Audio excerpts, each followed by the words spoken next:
আসসালামু আলাইকুম, welcome to Fauzia's cooking show. আজকে আমি আপনাদের সাথে শেয়ার করব এই আশ্চর্য মজার চাপটিটা আমি কিভাবে বানিয়েছি, তাও আবার চাল ডাল ছাড়া। এই চাপটিটা একটু নরম নরম। তো আমার চ্যানেলে আরেকটা চাপটির রেসিপি আছে, যেটা ক্রিস্পি মুচমুচে কুরকুরে। আপনারা যদি দেখতে চান সেই লিঙ্কটাও আমি ডেসক্রিপশনে দিয়ে দিব।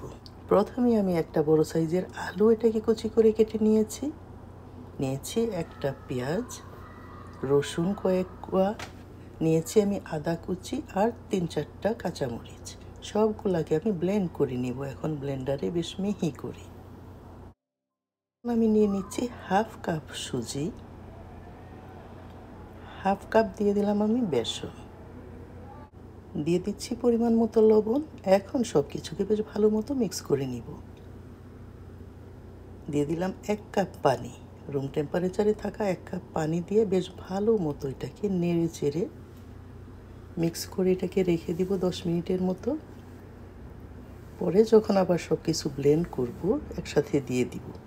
এখন ব্লেন্ড করে নেওয়ার পালা। আলু, পেঁয়াজ, রসুন, কাঁচামরিচ সব কিছু একসাথে দিয়ে বেশ ভালো মতো ব্লেন্ড করে নিচ্ছি।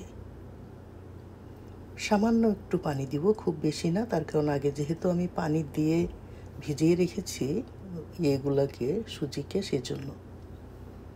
এই যে বেশ সুন্দর মতো আলুগুলো ব্লেন্ড হয়ে গিয়েছে। এখন সুজি আর বেসনটা যে আমি ভিজিয়ে রেখেছিলাম সেইটাকে আমি দিয়ে দিচ্ছি। এটার সাথেও আমি বেশ ভালো মতো ব্লেন্ড করে নিব।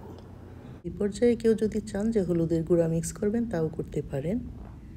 তো আমি এটাকে মাখিয়ে এখন রেখে দিব 10 মিনিটের জন্য। আর চাপটির সাথে তো ভর্তা ফ্রি, তো সেই জন্য এই যে আমি 10 মিনিটের জন্য এটাকে ঢেকে রাখলাম। আর এদিকে ভর্তার প্রিপারেশনটা করে নিচ্ছি। কাঁচামরিচ, পেঁয়াজ, রসুন, ধনিয়া পাতা আর শুটকি সব একসাথে ভেজে জাস্ট ব্লেন্ডারে ব্লেন্ড করে নিলেই হয়ে যাবে। লাল মরিচ দিয়ে করলে হবে লাল ভর্তা। তো এখন চাপটির প্রিপারেশনটা করে নিচ্ছি। খুব গরম হতে হবে প্যানটা, তারপরে একটু ঠান্ডা পানি দিয়ে এটাকে একটু নর্মাল টেম্পারেচারে এনে তারপরে চাপটিটা দিতে হবে, না হয়তো চামচের সাথে ঘোরানোর সময় উঠে আসবে।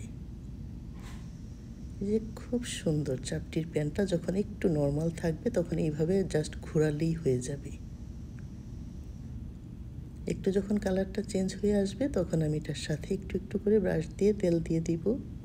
খুব সুন্দর করে এটা উঠে আসবে।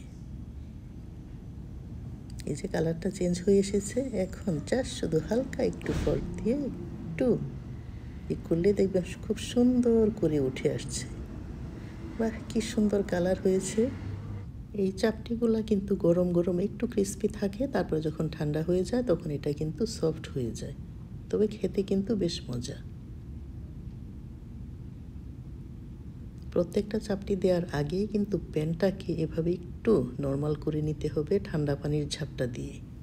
এই যে এখন আমি ভর্তাটা বানিয়ে নিচ্ছি। এইভাবেই কিন্তু আমি সবগুলা চাপটি বানিয়ে নিয়েছি। আর আমি সার্ভ করেছি কাঁচামরিচ দিয়ে শুটকি ভর্তা আর গরুর মাংস ভুনা।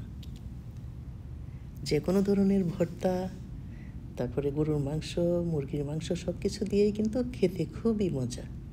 আপনারাও ট্রাই করতে পারেন, আশা করি ভালো লাগবে।